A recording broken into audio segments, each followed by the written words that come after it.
Okay, so yeah, you've got up to 10 minutes. And it's okay if it goes to 2 now, or 2 minutes. Alright. So let's prove the analytic continuation of Riemann zeta function, and collectively we are proving, well, building up to prove prime number theorem. So we know pi x is counting prime up until x, and ideally we want it to be x over log x asymptotically. It's equivalent to proving psi x, which is just a weighted sum of prime counting, is equivalent to x. Well, equivalent like, if x is big enough. And we know zeta function, well, like this form of it is sum of log p over px from 2 to infinity, and you can see the 2 log p, so you can see they are related. In fact, they are related through this gross integral. We don't care, we just really care about this part, the red part, and you can view it as a contour of the red part over the complex plane and sliding on the real number axis.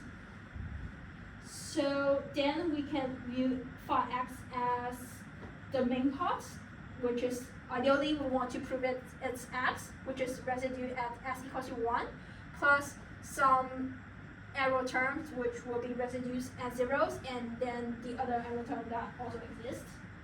For this talk, we will focus on residue at s equals to 1, so the main term. 0 terms will be someone else's problem. So if you forgot what residue is, it's just coefficient of 1 over s minus 1. This is for s equals to 1. And I claim that this is equivalent of showing the limit of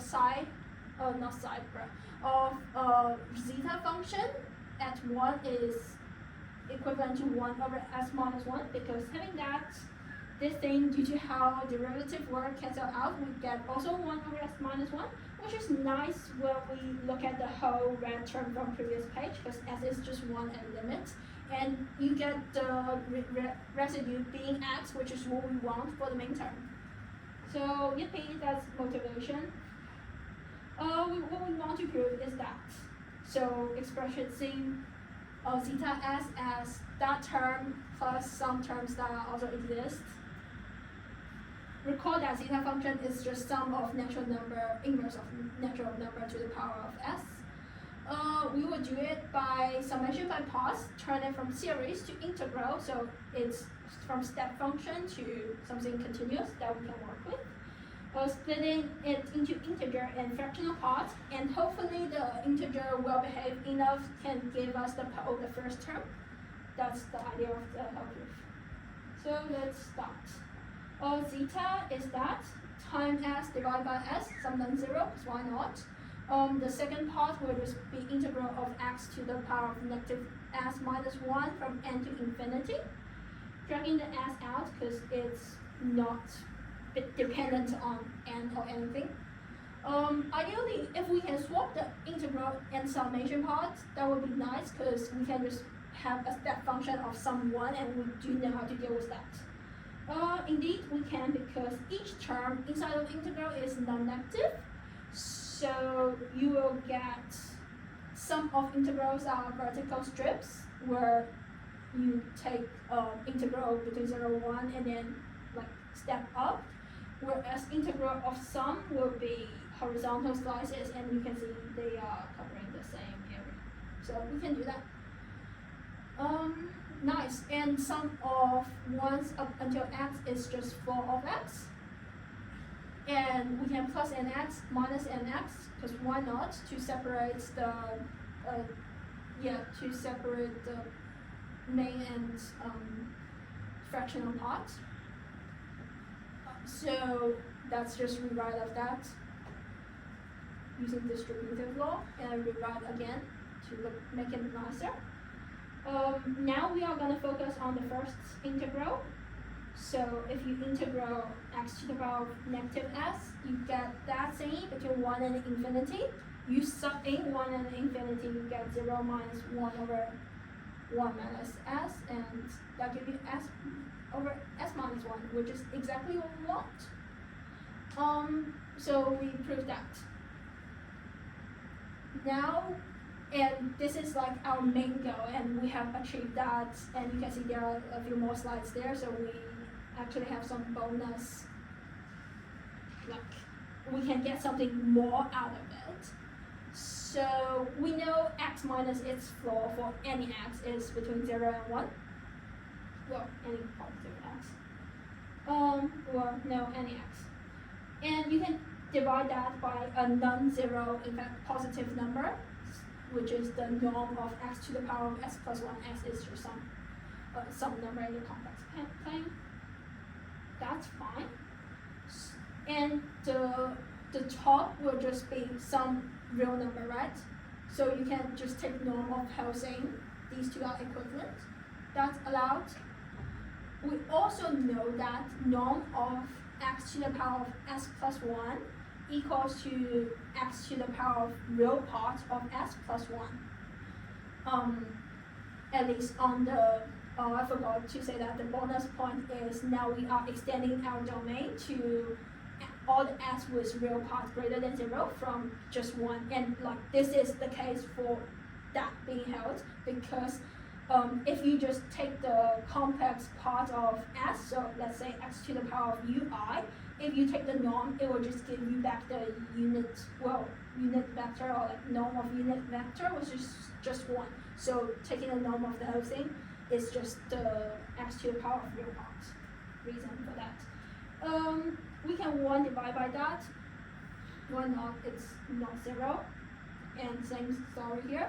And you can see we can connect these two inequalities, well, one inequality and one equality, and we get that. Which is nice because once we have that, it's telling us the second part of, the second part is s times that converges absolutely for all s with real part greater than 0. And this is telling us we can extend the domain of the whole thing from real s greater than 1 to real s greater than 0, excluding the pole at s equals to 1, which is coming from the first part. You can't get divided by 0 there. And go back to our like motivations. Now we know the whole thing is just sliding the red thingy on the complex plane, and we did get residue at s equals to 1 is x, which is great. It turns out that residues at zeros, not that I will prove it here, is somewhere between 0 and 1. So it is essential, like, to get that, like, before getting that, it is needed that our domain is all across 0 to infinity, excluding 1, not just starting from 1, right? Because otherwise, you know zeros exist, you just never find them. Yeah, that's all. Questions?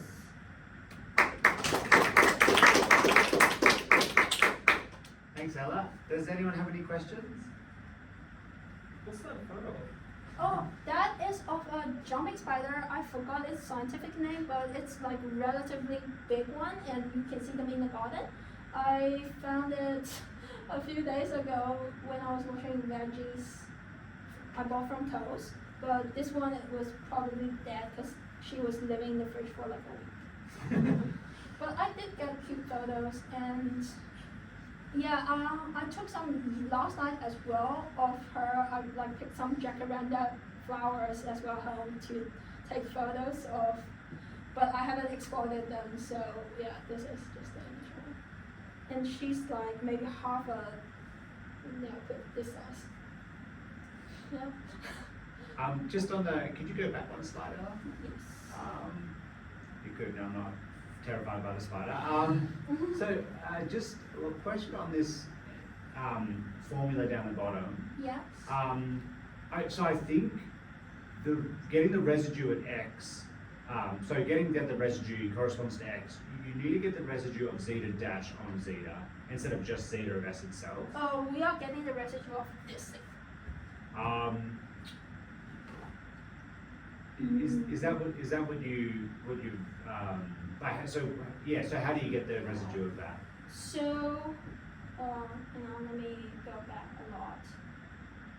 you remember before we established we want to prove this, Yep. we show that if we get this, we get that because of how derivative works. Okay, so you're taking the log and then differentiating.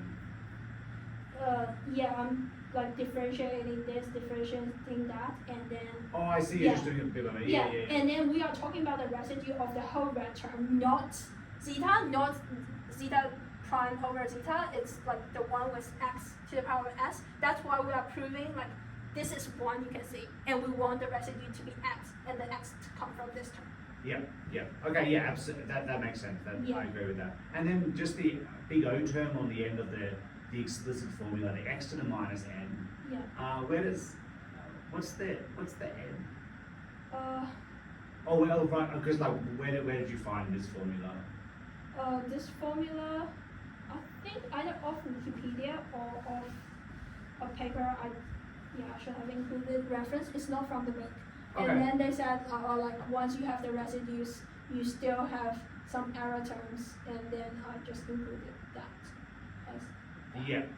I guess it just depends what zeros you have. If you just have the ones in the critical strip, Yeah. between real part 0 and 1, then big O, it'll be big O of a constant, big O of 1. But if you're including zeros, because the zeta function has zeros at like -2, Yes. -4, -6, then you can get maybe a very quickly decaying error term. Yeah, they said it just doesn't quite match, and it's just arbitrary. It does not relate to anything else here, at least. Okay, interesting. Yeah, it might be like an error term that decays faster than any polynomial or something. Sometimes they use that notation. Yeah. Cool. Okay, thank you so much.